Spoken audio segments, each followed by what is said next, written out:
বন্ধুরা নমস্কার। আশা করছি আপনারা ভালো আছেন এবং আপনারা ভালো থাকবেন। আজকে আমাদের বিষয় হচ্ছে কানের ময়লা। কানের ময়লা জমে যাওয়া। আপনার কানের ভিতর কি ভার ভার লাগছে, চুলকানি হচ্ছে, কিংবা কম শুনতে পাচ্ছেন? এটা হতে পারে ইয়ারব্যাগসে কানের মধ্যে নোংরা জন্য। কানের ময়লা একটা প্রাকৃতিক সুরক্ষা, কিন্তু যখন এটা সামান্য থেকে বেশি জন্মে যায় তখন সমস্যা জন্মে যায়। কানের মধ্যে চুলকানি, টিনিটাস, আওয়াজ আরম্ভ হয়ে যায়। এর জন্য হোমিওপ্যাথিক ওষুধ কিন্তু খুব ভালো কাজ করে। যেমন শুকনো শক্ত ময়লাতে গ্রেফাইটিস ওষুধ দেওয়া হয়, বেলোডোনা ওষুধ দেওয়া হয়। যদি আপনার কানের ভিতরে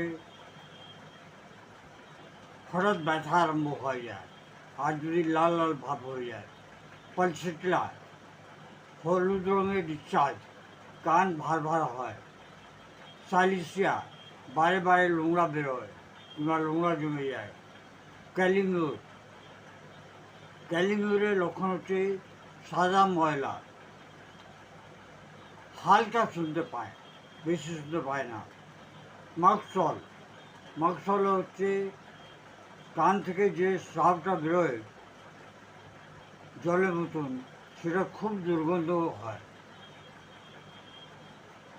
তো বন্ধুরা, কানের ভিতর কিছু দেবেন না।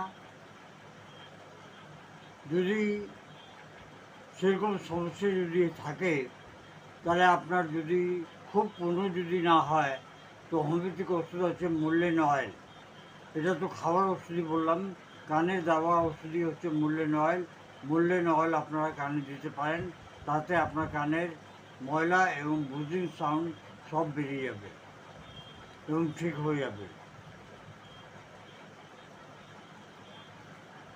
সুরক্ষিত ট্রিটমেন্ট হোমিওপ্যাথিতে। ভালো থাকুন, সুস্থ থাকুন, আর এই ধরনের ভিডিও দেখার জন্য আমাকে ফলো করুন। ধন্যবাদ। Long live homeopathy, long live handyman.